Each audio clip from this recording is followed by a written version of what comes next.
Hey, Evan, what'd you bring today to the show? Well, this is my 1926. It is a 2242 Greyhound Special Allis Chalmers tractor. That's what it says on the cover of the book, the sale book. But it's an Allis Chalmers long fender 2035, and it was sold by the Banting Company of Toledo, Ohio, under their Greyhound line. And what they did is they would order a fully optioned out tractor like this with the road wheels. My tractor's missing the hitch, but it would have had a hitch up front. And it should have had a whistle originally, that got robbed off. And it had a canopy on the back. And I got the holes in my fenders for the canopy and the reinforcement brackets, so you can tell it had them originally. But I have the wooden blocks and the brackets. I'm making bows to make a canopy. But what they did add themselves to make this tractor different is this is a pure later oil filter. This was only on those Greyhound tractors. They're really hard to find, and I looked for a long time on the internet even just to find a picture of one. And the first time I ever laid eyes on one is when I seen one of these tractors. That E.J. Kroll out of Oak Harbor, Ohio owns one. It was Larry Leetzau's tractor originally. He restored it. But you can see inside the fender the remnants of the, let's say, Greyhound there. And I can get you a picture of that to put in the video so they can see what that would have looked like originally. Cool. That's really cool. This tractor, the other thing to look for on these, there's not many, so I don't know how many people are going to be finding them, but on the serial number plate. So originally the serial number plate was right here on a Chalmers tractor and they moved it over. But if you zoom in, there's an X stamped on the serial number plate. And there's also, if you come over here, there's an X stamped on the serial number plate of the engine block. And that's what Banting did when they made these Greyhounds. They stamped those numbers in. This tractor from Chalmers would have had a 4 3/4 bore piston in it. And when they got to Banting, they took them apart and they bored the sleeves and they put 5-inch pistons in them. So this motor's 510 cubes. And they sold them as a 2242, pretty underrated. I just made 53 horsepower on the Baker fan earlier. And it was working it pretty hard. If they had a bigger pulley, it would have turned more RPM. I think it would have made even more power yet. Craig Duttweiler had one of these tractors. His was a 29, but same engine, right? And that one all up to snuff made 60 horsepower. So they were pretty underrated to call them 42. But this would have come with like a 32-inch thrash machine. Greyhound, or Banting, sold thrash machines under the Greyhound line. That's where the Greyhound comes from. Wow. This is pretty cool. And the magneto, this is the original magneto off this tractor. I had it all redone. Ryan's Magneto Service, Richfield, Wisconsin. He redid the mag and made me these awesome spark plug wires here. I'm super thankful for that. It looks awesome. This is really cool. Man, I imagine a farmer back then, this would probably be one of the biggest tractors he could get, right? Unless he went to steam. Yes and no. See, this is 26, so it had been right up there. I can't think of much would have been bigger without being like a big prairie tractor, right? Like an Altman Taylor or Nichols and Shepherd or something like that. Super cool. So even though this is bored out from Allis, would they still had the Allis name right across the front radiator? That we can't tell. There's no pictures, there's no proof, we can't tell. The only thing I know is originally this tractor, we have color brochure books from Chalmers, okay? Yep. Originally this tractor had an AC diamond right here. Okay. And we have a picture, and we'll probably put it in this video. We have a picture of one of these tractors at the Banting farm, brand new. You could tell where a sticker used to be that was removed. So they took the Allis Chalmers off there. Now, when this left West Allis, it would have been hand painted on the radiator, Allis Chalmers. Right. Whether or not they painted over that and put Greyhound there, I suspect they did, but we got no proof. We can't really tell. Yeah. Wow, this is awesome. This is really cool. Thanks for bringing it today. One more thing. So this tractor is serial number 7984. They stopped at 80,069. The last 100 1926 tractors had this Donaldson air cleaner. Before that, all the 26s had a cast iron taco air washer that sat behind the motor. And then that's where the hole was for that air cleaner to poke through the hood. And you can see from the factory, they just welded that shut and poked a new hole through it. So they were resourceful. So that would have been welded shut at the factory then? At the factory. Wow, that is interesting. I've seen that on That is 2540s as well, where they went and took a hood from a rear air cleaner tractor. They must have stamped a bunch of them out in 30. Yep. And it was welded shut, and the hole was in the front for the front air cleaner setup. Yeah. They did a engineering change on the line, and they made it work for production. No wasted parts. That's no different than today. Oh, here's something cool I'll show you.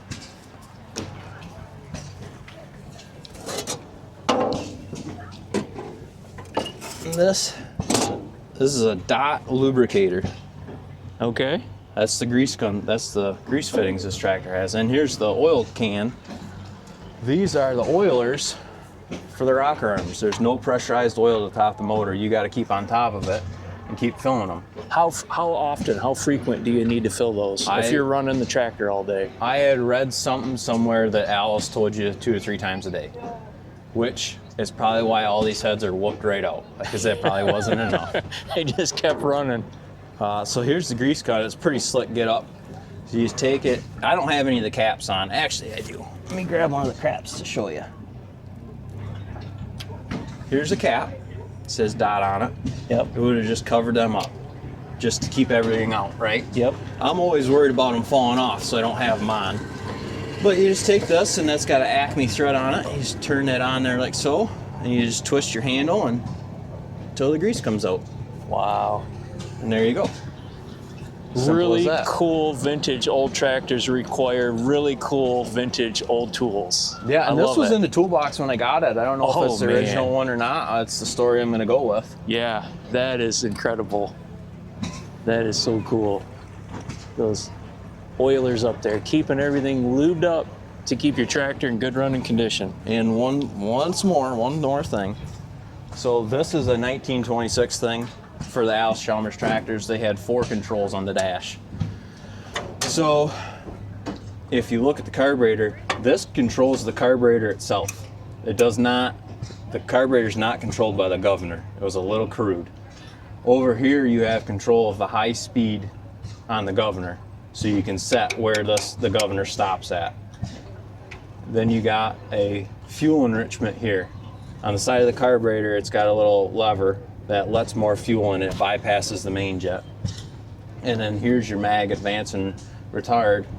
And if you pull this lever all the way back, it actually grounds out the mag and shuts the tractor off. Okay, yeah. So you can shut it off right from this platform. Wow. So you don't even have to get off the tractor, you can do it right there. Yep. You had a kill switch at the tractor steering wheel and seat platform. Built right in. WCs didn't have that. No. That would have cost too much. Yeah, right. Oh man, well this is exciting to see super cool old iron, Allis super cool old iron here at the show. And this is definitely a tractor that a lot of people probably haven't seen, so it's great to be here to video this and to see Evan. And you said really soon, around 1 o'clock or 1:15, you're gonna be on the threshing machine? 1 o'clock, they're gonna change me over and get me on there and belt me out. Wow, so we're gonna have to come back and see what this thing can do a little bit later. Sounds good. Thanks for your time, man. Yep.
Evan's got his tractor hooked up, and she is running and a-cooking.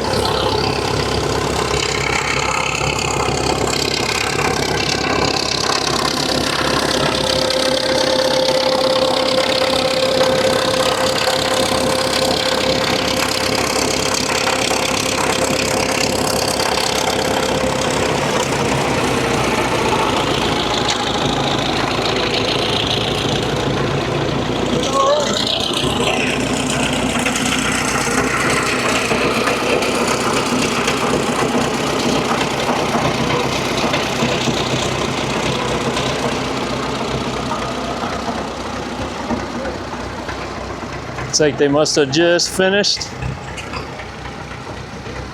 So I just missed that part, but I think on the front end of the video we got a little bit of it.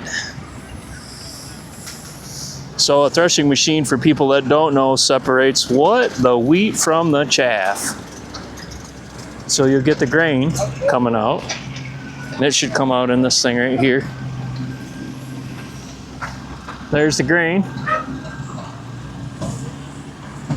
And over here's the chaff, so you can see all the straw. It's like it's just doing some wheat, threshing wheat today. I got a couple more bales there. I'm not sure if they're gonna do them or not.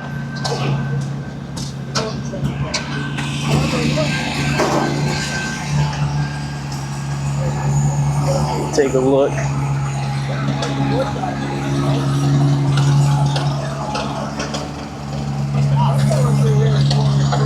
We'll go say hi to Evan.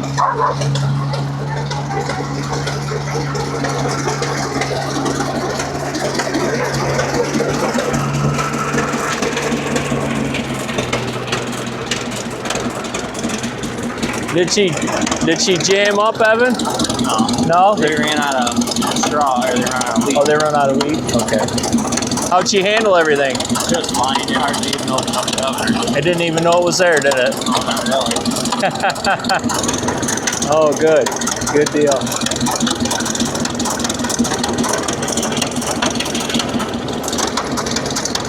How many horsepower on the belt is this tractor? It was rated at, when Banting sold it, it was 2240, 242 on the belts, what they rated it as.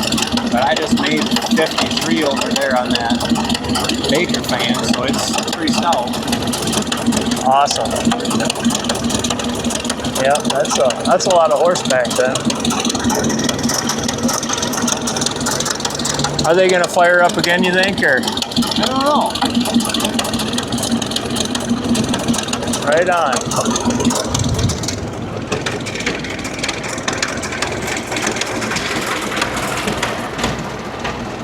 Really cool. So that's the way they would have farmed way back when. See, this was before combines, so they would have brought in threshing machines before all these great big combines today and done all their threshing. And way back when, they would have had steam engines doing it, and it was kind of a local affair. Like, not everybody had a steam engine or a threshing machine, so they would travel from farm to farm and thresh. You hear about things like threshing bees, where people would get together and thresh for a farmer and then move on and do the next farm. It's kind of a community thing. And the Octagon Barn's keeping it alive today.